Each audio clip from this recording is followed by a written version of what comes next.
Well, let's introduce our guest. Let's usher in... Dr. Wisdom Dogbe. He's a financial analyst, and it's always a pleasure when he joins us for the Newspaper Review. Welcome aboard, Doctor. I think you'd have to unmute if you can hear me.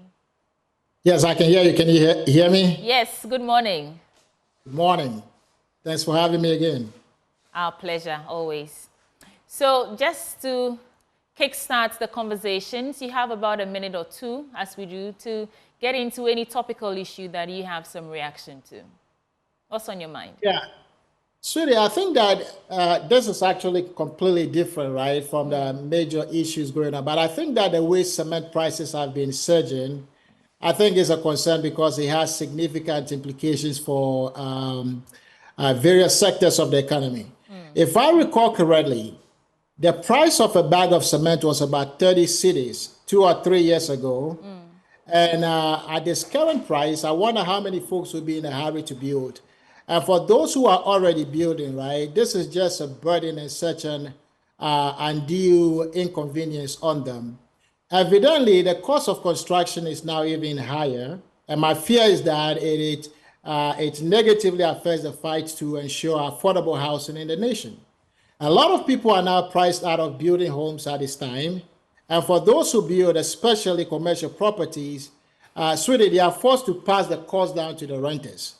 That is why we're seeing such a high rental rates, especially in the capital. As I said, just few folks are now able to build, but the population continues to grow, which means that we are likely heading towards acute housing shortages and inequality in access to affordable housing. Also, sweetie, the construction industry takes a hit when cost of basic building materials like cement is that high. What you will see is that developers and also potential homeowners, they could postpone or cancel their planned construction projects, leading to a slowdown in the construction industry. And that can have downstream impacts on related sectors of the economy. If you think about, architecture and also engineering areas. So unless something is done about the surging cement prices, I think we'll see much slowing in infrastructure projects and overall economic development. Right. Look, this can make inflation worse, right? It can also affect employment in the industry, the construction industry, because companies may cut down on hiring or even lay off workers because they may not be getting much contracts as before. And so let me be quick on this note, right? Let me end it on this note that it is unfortunate that the prices of cement continues to shoot up. But this could also be an opportunity for innovation. Could this encourage the development and also adoption of alternative building materials and alternative construction techniques or other possible sustainable construction practices that may be cost effective and also environmentally friendly? I think it is worth the debate. Right. How much is it now? 120? Benjamin, how much is a bag of cement? I mean, recently it hit 103, then 108. The last I heard, it had gone. 108. It had gone to 113 thereabouts. Yeah. Ah, well. So I don't know whether it's hit 120. Okay. I don't know. I was listening to I think it's a kumi-praku moment. Anyway, let's get into the newspapers and see what they captured. Starting with the Daily Graphic newspaper. On the front page, on corruption cases, rule of natural justice will prevail, according to the president.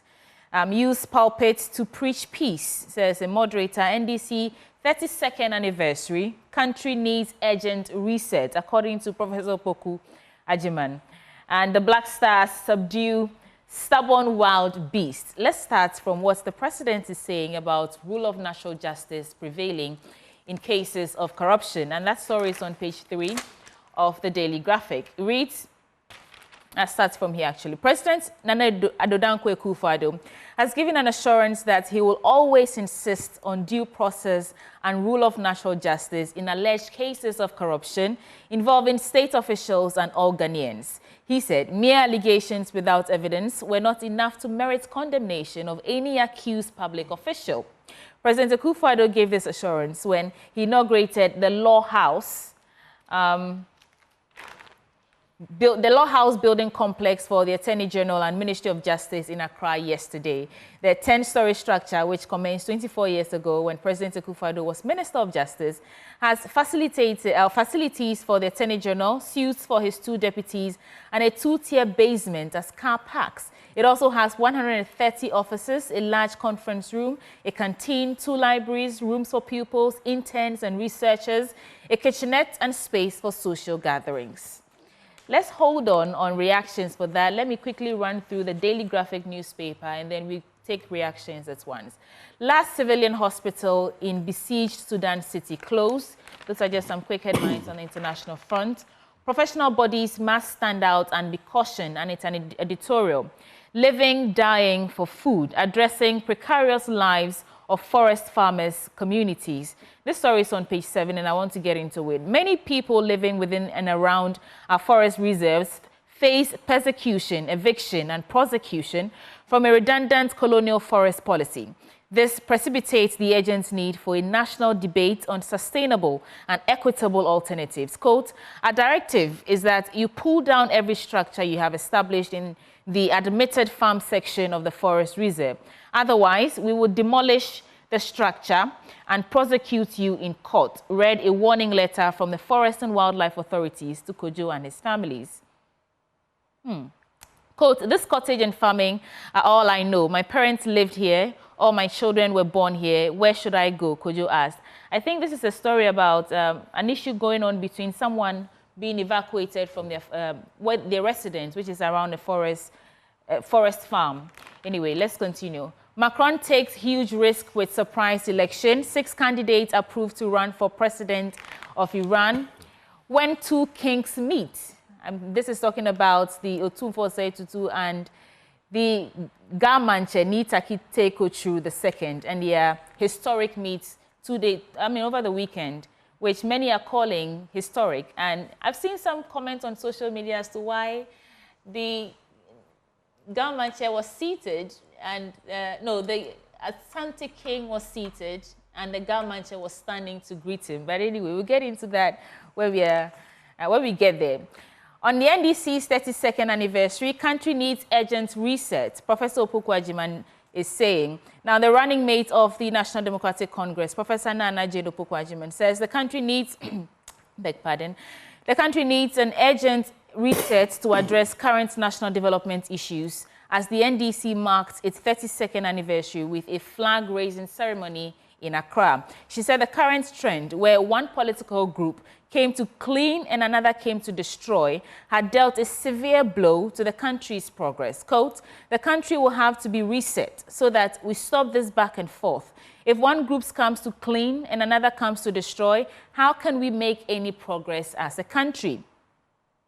Professor Opoku-Agyemang asked at yesterday's ceremony. The event at the party's headquarters was attended by party supporters, National Executive Committee members, and the party's Council of Elders. Well, congratulations to them. I mean, 32 years of being in one of the major political parties in this country is no easy feat. Protect environment to consolidate Green Ghana gains, according to EU Ambassador. On the back page, Black Stars subdues stubborn wild beast. Ghana's Black Stars overcame stubborn Central African Republic with a dramatic 4-3 victory in the 2026 FIFA World Cup qualifiers as veteran Jordan Ayew rolled back the years with a hat-trick as Otuado's men survived scary moments to ensure they continue their resurgence with a ghastly second-half performance. Now, I've heard, this morning in the makeup room, they were very passionate about how the game itself was not fun to watch, but we'll take the win like that because this is the second time that the Black Stars are winning something, when it comes to football. But Dr. Wisdom Dogbe, your take on all these stories? So the congratulations to the Black Stars, but yeah. I want to touch on the corruption, the comment by the president about fighting corruption. I heard that he said he's an advocate of due process and the rule of law when it comes to allegations of corruption against government officials. Yeah. And I like that he gave that assurance, really. But Ghanaians want to see more in action, right? They want to see action than just words. And if there's an allegation against a state official and some evidence is available, I think it should be investigated instead of these officials getting cleared all of the time. I also read that the president said when it comes to the fight against corruption, he's done better than the former president, John Mahama. I think that Ghanaians are in a better position to judge whether former President John Mahama or President Akufo-Addo has done better when it comes to the fight against corruption, sweetie. I don't think it is just a matter of one saying I've done better or another accusing the other. Corruption is a disease, right? It plagues a nation. And it's those that are suffering, in this case, the ordinary Ghanaians, who can tell us who has done better when it comes to the fight against corruption. And I think that Ghanaians are also in a better position to evaluate, the efforts made by each of these two presidents in implementing and also strengthening anti-corruption laws and regulations, sweetie. What are the anti-corruption legislations that they have introduced?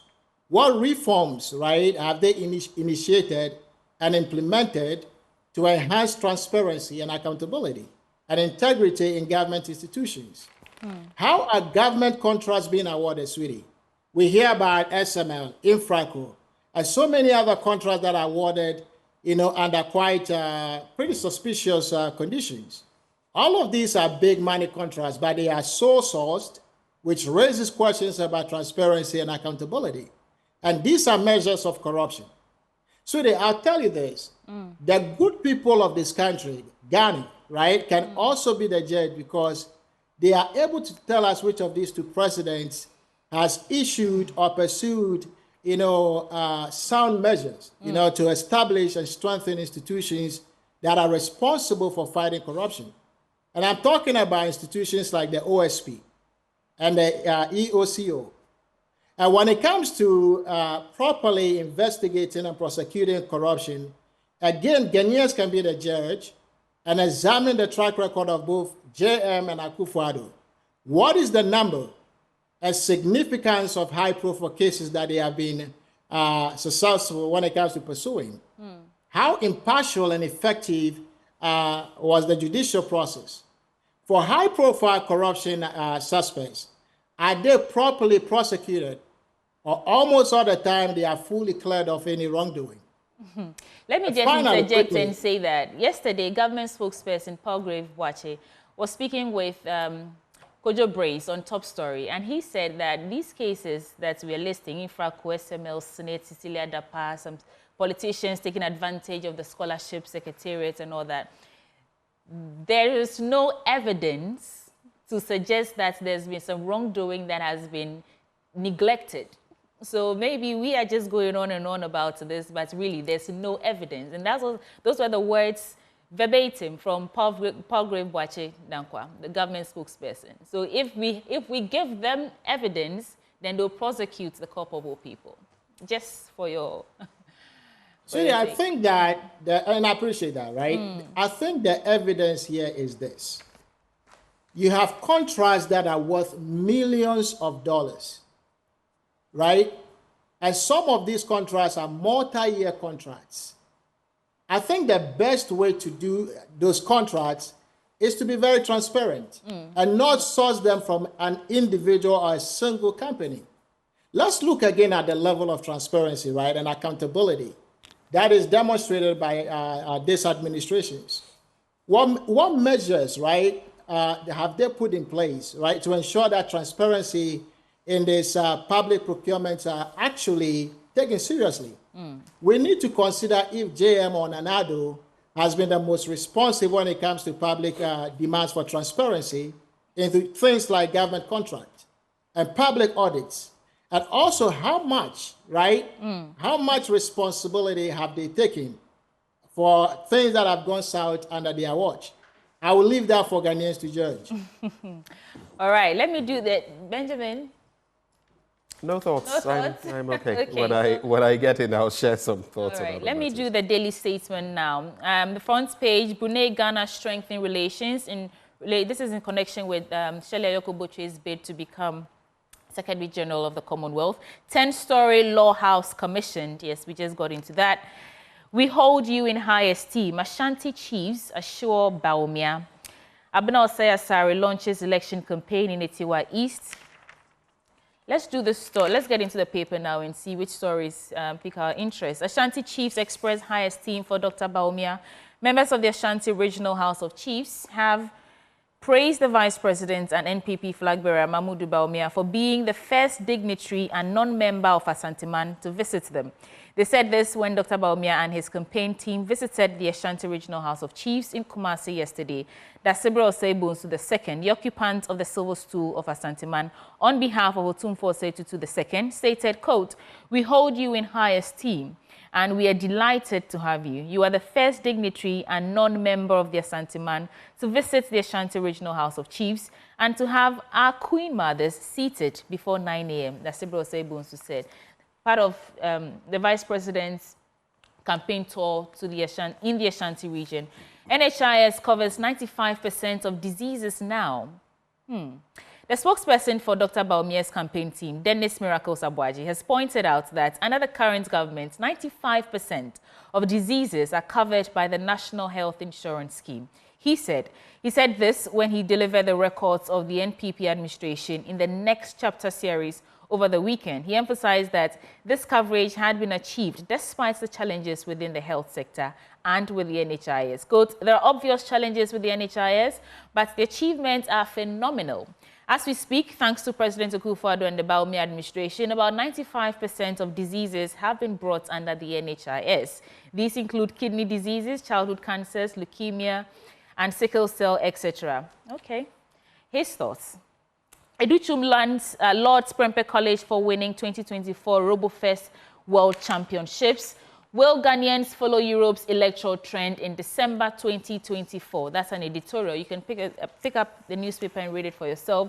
Nungwa Traditional Council Lords Asabi, Abena Osei Asare launches election campaign in Etiwa. So these are just some quick headlines. Newmont's Read to Inspire project impact.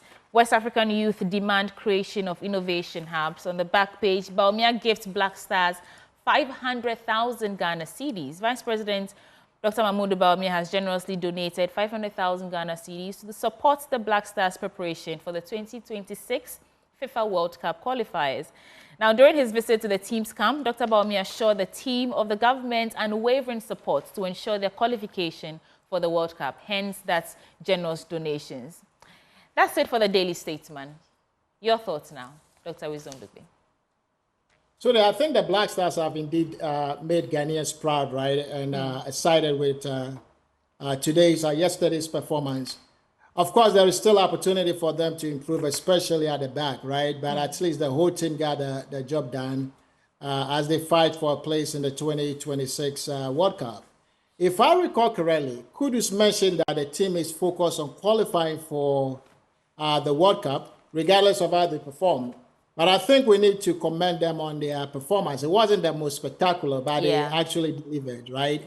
But I want to call out Jordan for bagging an impressive hat-trick.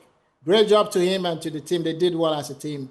And of course, congrats to the Central African Republic team. They also did well. They gave us a good fight and even scared many Ghanaians a bit, at least towards the end of the game.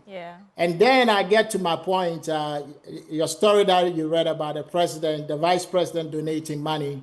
All I would say is that I'm glad the vice president and other government officials visited them, the team, and lifted their morals before the game. And I'm sure that many more Ghanaians have been supporting and rooting for them in their own small ways. And I'm sure that money came at the right time because they need all the support that they can get. Benjamin Akapo.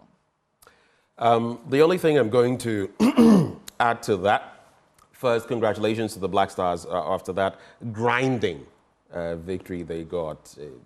I was following the scoreline. I didn't watch the game. I was following the scoreline online because I was doing some work at the time. And then I started following 1-0, then 1-1, 2-1. And I was like, okay, how's this going? But in the end, I checked and we had won, which is good. And I'm also happy about how Jordan is standing in there for the Ayew clan, if you like, and making his family proud. I mean, there are times when I have personally lambasted him over some of his I don't want to use that word, but I think he's doing it now. I mean, he scored, I believe, against Mali. We won that game by 2-1. He scored a hat-trick yesterday. You must give him his flowers for what he's doing currently, his current form. But I have a question. While I laud the vice president, whenever these sums of money are given, whether it's Mahama or some other person goes out and doles out money, right? It's a good thing. 500,000 cedis to the team ahead of the Central African Republic clash. But my question, when they give out these sums of money, where are they coming from? Their pockets? I don't know whether sometimes we stop to ask, if former President Mahama gives out a sum of money to somebody, where is it coming from? His pocket? Is it funded from somewhere? We ought to ask these questions, because if it's coming from his pocket, okay, we know how our politics is. Is that person going to get it back some way? I don't know. I'm not saying anything. And if it's not, who is providing those sums of money? And what would those people want in return? These are questions we take for granted, but elsewhere, if you're doling out these sums of money, for example, Mackenzie, Jeff Bezos', I think, former wife, right? She inherited about $38 billion after their divorce. She's given out almost, is it close to $1 billion to charities, various charities. Recently, she gave out to some charities supporting children and all of that. We know the source of wealth and where specifically those donations are coming from. In these instances, do we know? So it's a good thing on the face of it. But are we probing to find out this money, where is it from? And if people give out these money and these are used by politicians, what do the people want in return? Questions we never ask. But on the back page, Man U won't sign Tuchel if, and there have been questions raised about Thomas Tuchel joining Manchester United. It appears, according to sources, Dan Ashworth, the sporting director, wants a yes man, not someone who will be challenging too much about the role. And so I guess that's not in the offing. Other names that have come up, Maurizio Pochettino, Thomas Frank, and Roberto De Zerbi. Then there's also Pep Guardiola rejecting Barca return. You know, his contract expires in June 2025, and he was asked whether he would consider going back to Barca. He said that door, that chapter, had been closed. But that's it for sports. Since I just wanted to react there, so I went straight for the sports. Daily Guide in front of the paper. Nana opens Law House. I won't skip due process. We've looked at that, so I won't go back to it. Asanteman holds you in high esteem, Mampong Henry to Baumia, and digitalized law improves practice. But let me just do this. I am the most impactful VEP, that's according to Baumia.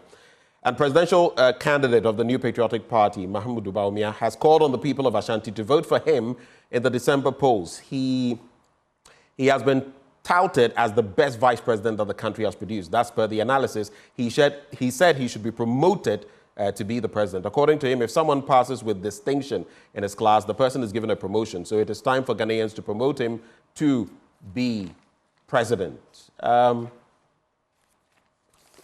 Before I go to the international front, any quick thoughts on this before we move on? Not really, Ben. I'm just hoping that Ghanaians are assessing him accurately. Mm-hmm. The economic indicators that they should be looking at. He's the chairman of the Economic Management Committee, right? So there is a lot of data that would give Ghanaians some insight how the vice president has performed. And I will leave it at that. Okay. Then on the international front, some interesting stories.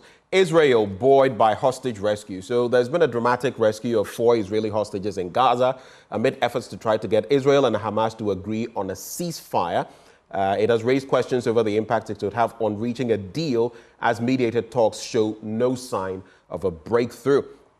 And as images of the freed and smiling 3 men and 1 woman dominated TV bulletins and news websites, tens of thousands of people joined a protest across Israel on Saturday, urging the government to strike an agreement with Hamas for the release of those who are still being held. Quotes of shouts of all of them now were chanted in Tel Aviv. For me, I just want the suffering to end. Aircraft carrying Malawi vice president goes missing.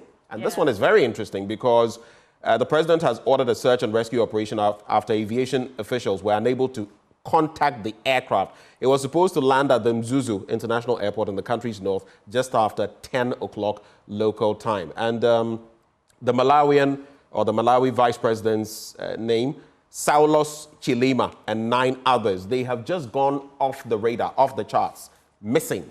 And that's a very troubling one. I don't know whether you have any reactions before I go into the New Finder newspaper. And let's keep fingers crossed and pray that the VP of Malawi gets found safely. Ben, when it comes to the situation in the Middle East, you just read that story, right? Of course, we all want to see the suffering in Gaza and Rafah come to an end. And I think that it is a welcoming news to hear that the UN Security Council has adopted a resolution that was put forward by the United States for permanent ceasefire in Gaza and the release of all hostages. And I think it is a powerful message by the UN Security Council members who voted in support of this to end this war. And if I recall, Hamas had indicated that they would accept similar ceasefire proposals in the past, but they didn't. And Israel has also indicated that it is an acceptable proposal as well. So let's keep fingers crossed that both parties will accept this ceasefire proposal now and end the carnage in the peninsula and get the hostages back to their families. I also want to touch on the Benny Gantz resignation, right? I think it's quite unfortunate, but I don't know if it is a game changer or it's a showstopper to achieve peace in this war. But if you think about it, right, he has a good point that Prime Minister Netanyahu should provide some more clarity in terms of strategy, beyond just saying that they want to eliminate Hamas. What is next after the mission is accomplished?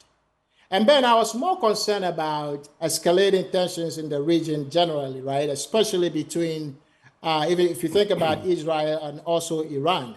Yeah. I think that these efforts, including the proposed ceasefire, should be made to de-escalate tensions in the region to ensure stability and also promote peaceful coexistence. And when it comes to Iran, right, their role, I think it seems to me that neither Israel nor Iran will want a full-scale war, though I know that people like the Ayatollah will want Iran to demonstrate some military capabilities as a show of strength, right? And I think that is the reason why they launched a lot of rockets towards Israel some few weeks back. But if neither country actually wants a war, then it's essential that they engage in diplomatic dialogue and find a common ground to address their differences in the region.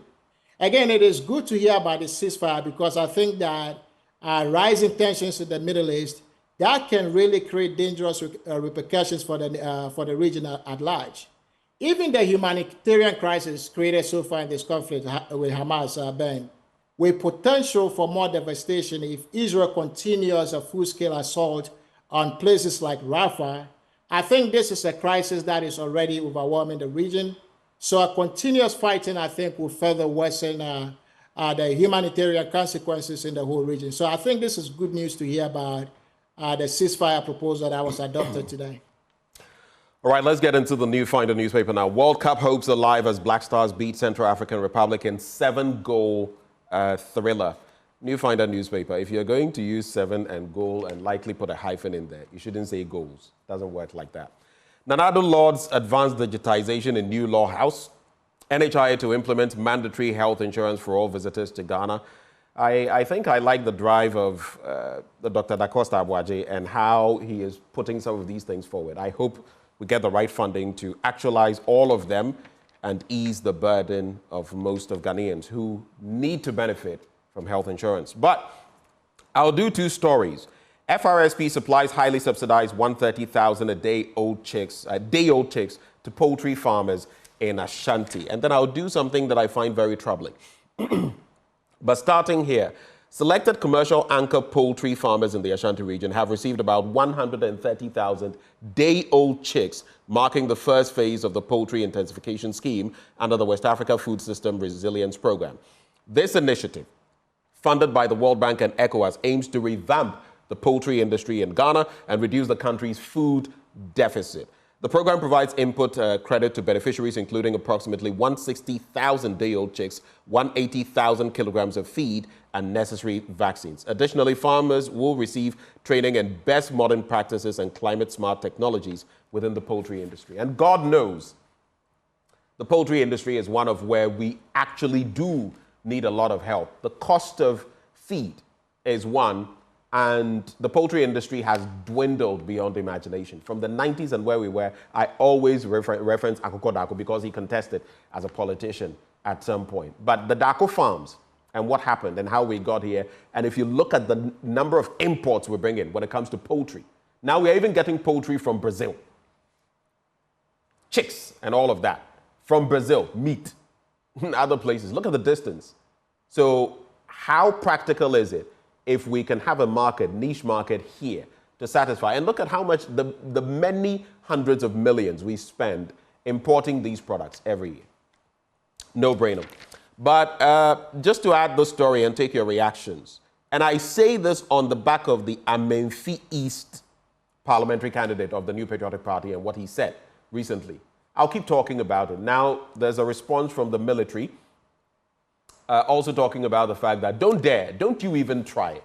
But I find it worrying that this is said, and he also intimates that there's a WhatsApp platform, the regional minister is there, and all that. So if anything, put a message there and we'll see and react. I don't know, but I'm saying that it doesn't matter whose ox is God. Deal with people like this who say such absurdities, whichever side of the political spectrum they are on. And after what he said, this is what has happened. Suspected illegal miners allegedly assault military officer at Wassa Achimpim. And a military officer identified as Timothy Ajakozi, believed to be attached to the Takwa Aboso military quarters in the Takwa Nswayim municipality, has allegedly been assaulted by suspected illegal miners at Wassa Achimpim in the Wassa East district of the Western region. The incident, residents said, happened when the soldier visited an illegal. Now, note, this parliamentary candidate, Ernest, I believe is his name, has been saying that he was referring to legal miners in his explainer. But guess what? When the soldier visited an illegal mining, Galamsey, site with 3 of his colleagues for reasons yet unknown, they said the suspected illegal miners inflicted cutlass wounds on the head and arms of the soldier after they chased him from the site and pounced on him at a fuel station at Wassa Achimpim. The military officer was chased by the suspected illegal miners from the site. They chased him to a fuel filling station at Wassa Achimpim, where he finally got tired and could not run further. So the suspects got hold of him and butchered him in the head. He, in the process, used his hands to block any strike to prevent further injuries on his head. And as a result, he sustained serious degrees of injury on his hands, the residents stated. Years ago, we had someone say, look for this journalist who has put out an expose and beat him up. The journalist was killed. Now, we have a parliamentary candidate say this. And right in the aftermath, a military officer has faced this. Ghana 4, over to you. And then you would have some characters shooting messages when you say this, writing all sorts of, but in the end, it's your data. You can do what you want with it. Economy Times, Bank of Ghana incurs 2.4 billion Ghana cedi cost on G40 and 2023, and over 500,000 businesses to be deleted from companies registered by June ending. That story, all of them in the Economy Times. In less than a minute, Wisdom, quick reactions, and we're gone. Ben, this is a barbaric story that you read about the illegal mining and also that attack. We need to start by continuing to strengthen the law, right, and its enforcement. Basically, I think we need to increase penalties and sanctions for those engaged in illegal mining activities, including both mining businesses and also individuals involved in the entire supply chain. And folks that take the law into their hands like this, we don't live in a lawless society, right? There are laws, and when these things happen, my hope and expectation is that these people will be found and they will face the full rigors of the law. Thank you, Wisdom, for having joined the conversation. Sweetie, curtains. Thank you. It's misleading That's the part that upsets me. The information he was given, this Amenfi is member of parliament. He said that it is not a law anymore that, you know, soldiers have the right to evade your camp and ask you to get out. Why would you want to instigate people and put their lives at risk? But that's just... Well, I hope with this happening, this soldier that has been assaulted, I hope he's happy now. The military statement is very clear and direct. It is direct. It's a warning. And you see, yesterday I was sharing with some colleagues that you don't want to do this because the military, they are not the police. Yes, you cite, but the military, their mandate and how they operate is not like the police. Yeah. I'm not defending what happened in Ashaiman, but you see their response, unjustified. We spoke about it. But when you trigger the military, their response is very different.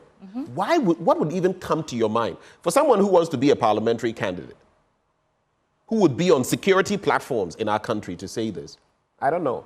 But when you say these things, some people, we've become so polarized as a country that I think a lot of people are failing to think.